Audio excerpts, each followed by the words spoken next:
గుండెల నిండా బరువు ఉంది, దిగులుంది, వేదన ఉంది అని అనుకుంటున్నావేమో. లోపల నీ భర్తను కూర్చున్న వేదన నీలో ఉందేమో. ఆయన ఎదుట మాట్లాడే ధైర్యం లేక మనసులో ఏడుస్తూ దుఃఖపడుతూ వేదన పడుతూ ఉన్నావేమో. సరైన పనులు నీ భర్తకు లేక నీ మనసులో వేదన ఉందేమో. పని చేయగలిగిన అవకాశాలు దేవుడిచ్చిన వారిలోని సోమరితనం వలన, అసమర్థత వలన ఇంటిని పోషించలేని స్థితిని ఇంట్లో వారు కలిగి ఉండటం చూచి ప్రతిరోజు నీ మనసులో విసుగుపడ్డావేమో. నీ భార్య విషయంలో విసుగు చెందావేమో.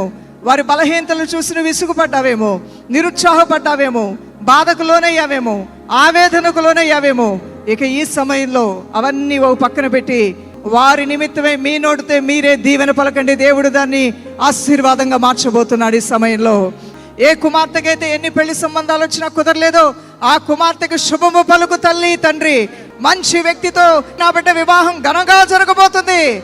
ఎన్నో రోజుల నుంచి డిగ్రీలు ఎన్నో చేసిన ఉద్యోగం లేని నా కుమారుడు మంచి ఉద్యోగంతో తాను తినగా మమ్మల్ని పోషించగా ఓ దేవునికి ఇవ్వగా ఇంకా రాసులుగా మిగిలే ధన్యత నా బిడ్డకి నా దేవుడు ఇవ్వబోతున్నాడు. నా కుటుంబానికి నా దేవుడు ఇవ్వబోతున్నాడు. పొలముల్లో పంట లేని వారు, బీడు బారిన స్థితి కలిగిన వారు ప్రభు నామములో శుభము పలకండి. నీ పశువుల విషయంలో శుభము పలుకు, నీ భూఫలము విషయంలో శుభము పలుకు, నీ గర్భఫల విషయంలో శుభము పలుకు, నీ చేతి పనుల కష్టాలతో విషయంలో శుభము పలుకు, నీ కుటుంబం ఆయుష్ విషయంలో శుభము పలుకు. ఆ శుభము ఈ రోజు నీ జీవితంలో దేవుడు దయచేయబోతున్నాడు.